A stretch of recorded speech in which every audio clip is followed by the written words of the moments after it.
12 really weird things our ancestors did. If you believe that people were less eccentric in the past than they are today, think of their fashions and traditions. Maybe you'll change your opinion. We've gathered 12 really strange things that our ancestors thought normal.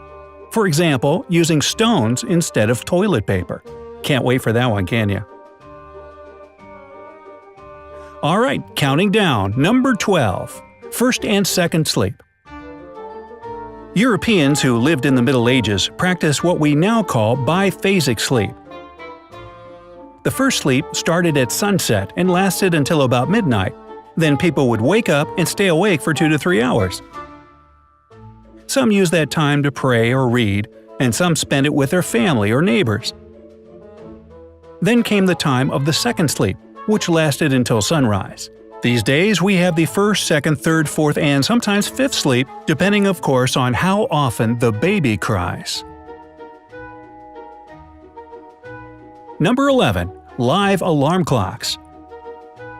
You're gonna love this. A knocker-upper was a profession that existed from the mid-18th century until the 1950s. Their job was to wake people who had to get up early. They knocked on their clients' windows with sticks or shot at them with pea shooters. It's unclear who woke up the knocker-uppers, but there's a version that they didn't go to bed before work at all. Nowadays, knocker-uppers is simply slang for dad. Number 10. Dresses for boys. From the 16th century until around 1920, it was customary for little boys up until a certain age, 4 to 8 years, to wear dresses. The main reason was perhaps the high cost of clothing. Dresses were easier to make to grow into. The tradition didn't bypass even royal families. This photo depicts Alexei, the son of the Russian Emperor Nicholas II, in a dress similar to those worn by his sisters. It's obvious how much he loves it.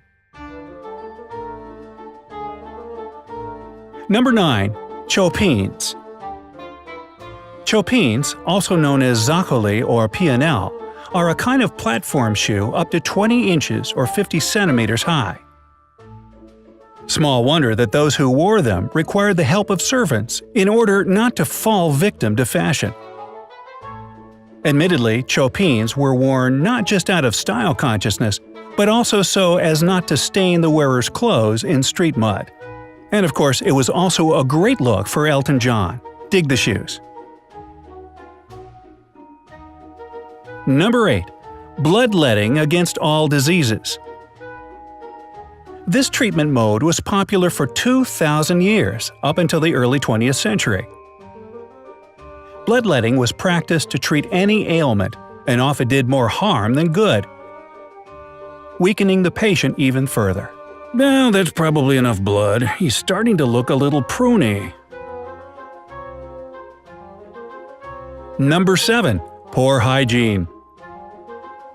In some medieval countries, people believed that water only brought illness to man, and lice were called the pearls of God. These beliefs were shared even by monarchs. Isabella I of Castile was proud of the fact that she only washed twice in her life, at birth and before her wedding.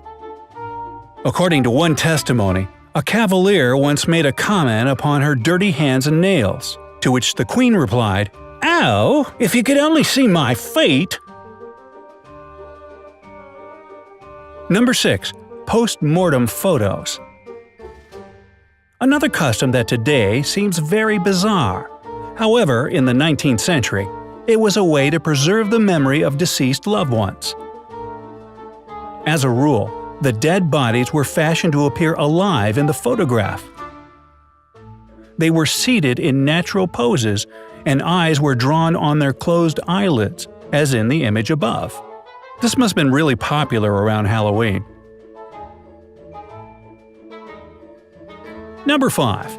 Radioactive beauty products. In the early 20th century, radiation was perceived exclusively as a positive phenomenon, which swindlers didn't fail to take advantage of. You could buy cosmetics, food, and drinks enriched with radium and thorium, radioactive souvenirs, and even devices for saturating water with radioactive elements. Sadly, there were casualties. Athlete Eben Byers drank huge doses of the radium-based medicine Radithor, which led to his death. The Wall Street Journal reacted to the sad incident with a headline reading, "The radium water worked fine until his jaw came off. Ah, but what a healthy-looking glow." Number 4. Heroin as a cough remedy. Surprisingly, 100 years ago, heroin was considered a harmless alternative to morphine and was sold in pharmacies as a cough medicine. It was even recommended for children. It was later discovered that heroin turns into morphine in the liver, and in 1924 its use was prohibited. In Germany, however, it was only outlawed in 1971. Ah, guten Tag, haben Sie eine Kopfmedizin? Number 3. Smoking on board planes.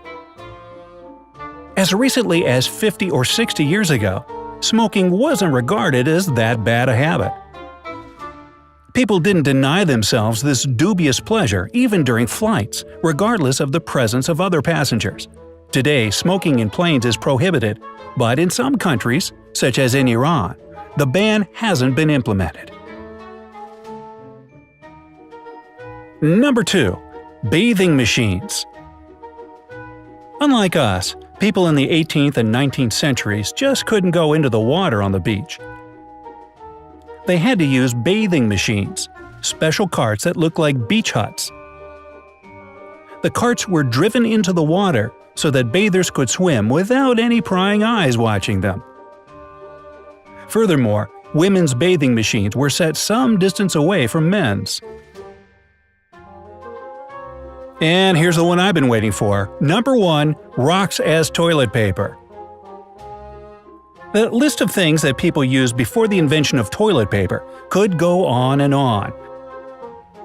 It includes plant leaves, corn cobs, coconut shells, sheep wool and cloth for those who could afford them, sponge on a stick, or just water. But the ancient Greeks surprised us the most. For certain hygienic purposes, they used rocks, pebbles, or shards of pottery. Excuse me, Socrates it is? Would you mind passing me that shard? I've forgotten my corn cob today. Well, I don't have a shard, but try this hemlock. I hear it does the job. So, which fact has impressed you the most? Heroin as a cough remedy? Or bloodletting against all diseases? Share your thoughts in the comments. Don't forget to hit the like button below the video and share it with your friends. If you're visiting our channel for the first time, click subscribe to join us on the bright side of life.